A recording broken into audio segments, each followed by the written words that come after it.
Top quality और consistent performance के लिए सिर्फ सिल्वर पंप। टॉप क्वालिटी और कंसिस्टेंट परफॉर्मेंस के लिए सिर्फ सिल्वर पंप, नाम याद रखना। तर सोलापूरमध्ये राष्ट्रवादी काँग्रेस अजित पवार गटाचे कार्यकर्ते जे आहेत ते आक्रमक झालेले आपल्याला पाहायला मिळत आहेत आणि या ठिकाणी लक्ष्मण हाकेंच्या विरोधात हे आंदोलन असल्याचं आपल्याला पाहायला मिळतं। आपण पाहतोय दोन डॉबरमॅन कुत्रे या ठिकाणी आणत त्यांच्या गळ्यात सुपाऱ्यांची माळ जी आहे ती या ठिकाणी लटकवलेली आहे आणि त्याचबरोबर लक्ष्मण हाके यांचा फोटो देखील त्याच्या गळ्यात लटकवलेला आहे आणि सुपारीबाज डॉबर लक्ष्मण हाके अशा पद्धतीच्या घोषणा ज्या आहेत हे सर्व कार्यकर्ते आपल्याला देताना पाहायला मिळत आहेत। सोलापुरातील अण्णाभाऊ साठे चौकामध्ये हे आंदोलन जे आहे त्या ठिकाणी होत आहे आणि लक्ष्मण हाकेंच्या विरोधात राष्ट्रवादी काँग्रेस अजित पवार गट जे आहे ते आता आक्रमक झाल्याचं चित्र आपल्याला पाहायला मिळतंय।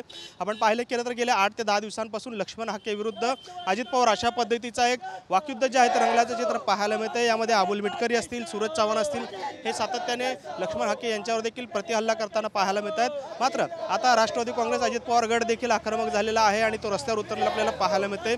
लक्ष्मण हाके यांच्या वक्तव्याच्या निषेधार्थ या ठिकाणी हे सर्व कार्यकर्ते जे आहेत त्या ठिकाणी रस्त्यावर उतरले आपल्याला पाहायला मिळत आहेत आणि आक्रमक होत आहेत। कशासाठी आंदोलन आहे, काय भूमिका आहे साहेब? तुम्हाला माहिती आहे या महाराष्ट्रामध्ये ओबीसी समाजामध्ये ओबीसी समाजाचं नाव घेऊन आज तुम्हाला माहिती आहे ह्या महाराष्ट्रामध्ये ओबीसी समाज हा शिकलेला आहे, सुबलाम सुफलाम आहे, परंतु ओबीसी समाजाच्या युवकांची माथे भडकवण्याचं काम जर कोण करतंय हा सुपारीबाज लक्ष्मण हाके करतोय, ज्याला स्वतःची जन्मतारीख माहीत नाही, तो चालला अजितदादांच्या कामाच्या बाबतीमध्ये टीका करायला।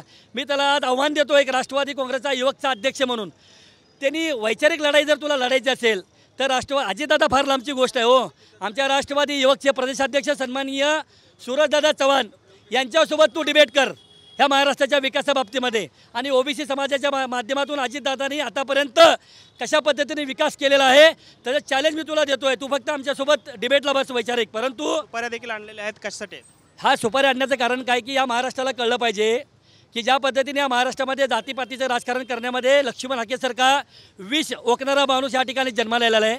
तो हातामध्ये सुपाऱ्या घेऊन आज राज्याचे उपमुख्यमंत्री सन्माननीय अजितदादांच्या विकासाबाबतीमध्ये अजितदादांच्या कामाबाबतीमध्ये तो विनाकारण टीका करतोय। परंतु या लक्ष्मण हाकेला मला सांगायचं आहे ह्या महाराष्ट्रामध्ये सगळे जातीपातीचे आम्ही सगळे लोक आम्ही गुन्हा गोविंदाने एक चांगल्या पद्धतीने आम्ही ह्या ठिकाणी राहतोय।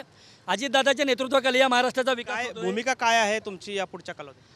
महाराष्ट्र आता गेल्या अनेक दिवसापासून तुम्ही बघताय, कारण की आम्ही कित्येक वेळा लक्ष्मण हाकेच्या बाबतीमध्ये पोलिसांमध्ये तक्रार केलेली आहे। आम्ही त्याला विनंती करतोय की ह्या महाराष्ट्राच्या विकासाला कुठं गालबोट लावण्याचं काम करू नको, जातीपातीचं राजकारण करू नको, परंतु इथून पुढे राष्ट्रवादी युवक काँग्रेसच्या माध्यमातून ह्या महाराष्ट्रामध्ये लक्ष्मण हाके जिथं फिरेल त्या ठिकाणी त्याच्यावर सुपारीचा वर्षाव आम्ही करणार आहे। म्हणून आज सोलापूर शहरामध्ये राष्ट्रवादी युवक काँग्रेसच्या माध्यमातून त्याचं नामकरण केलं आम्ही डॉबरमॅन म्हणून, सुपारीबाज डॉबरमॅन म्हणून आज लक्ष्मण हाकेची आम्ही या ठिकाणी नामकरण केलं आहे आणि महाराष्ट्रामध्ये इथून पुढं लक्ष्मण हाकेला कोणी हाके म्हणणार नाही, डॉबरमॅन म्हणून त्या ठिकाणी ओळख निर्माण होईल त्याची।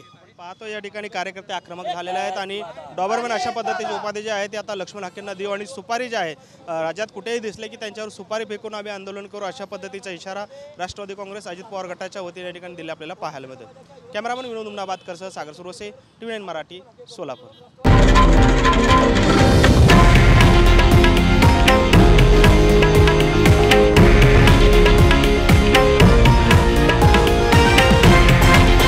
हे आहे देशातील नंबर 1 न्यूज नेटवर्क आणि आपण पाहत आहात TV9 मराठी, एकमेव।